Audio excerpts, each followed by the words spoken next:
Au moins 55 personnes ont été tuées ce mercredi dans 2 attentats en Irak. C'est le jour de Noël que les terroristes ont choisi pour perpétrer leur forfait, dont l'un commis près d'une église de Bagdad à l'heure de la sortie de la messe.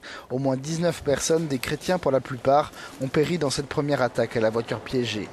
2 bombes ont par ailleurs explosé sur le marché de Doura, un quartier populaire du sud de la capitale où coexistent chrétiens et musulmans, tuant au moins 35 personnes.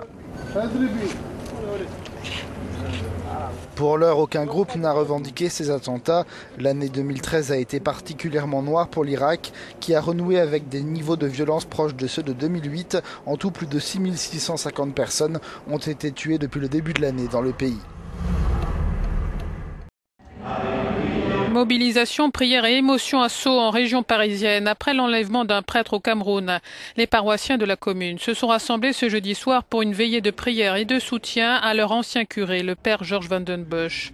Tout sera fait pour qu'il puisse être libéré dans les meilleurs délais, a assuré le président français.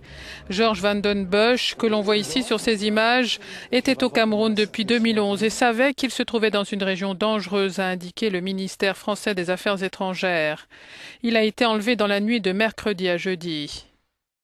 Quand les ravisseurs sont arrivés, qui étaient une quinzaine, qui sont arrivés sans voiture dans la nuit, une quinzaine, ils ont d'abord fouillé la maison des sœurs, sont venus dans la maison des sœurs qui était un peu plus loin pour trouver de l'argent, il n'y en avait pas, et quand ils ont commencé, alors je ne sais pas comment ça s'est passé, ils ont tapé aux portes ou pas, je ne sais pas, mais en tout cas ils ont voulu entrer, le père Georges a repéré ça, et il a eu le temps d'avertir l'ambassade par téléphone, voilà. Le père Georges Van den Bussche se trouvait près de Koza, dans l'extrême nord du Cameroun, à 30 km de la frontière avec le Nigeria, une zone où une famille française avait été kidnappée en février dernier. L'enlèvement avait été revendiqué par Boko Haram, le groupe islamiste armé nigérian. Egypt's most famous Christian convert from Islam has been arrested by national security forces. CBN News reporter Gary Lane has met and interviewed Mohammed Higazi. Higazi had fought publicly to try and change his religion on his ID card.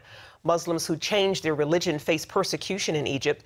Higazi and his family had been running for their lives after Muslim leaders pronounced a death sentence against him.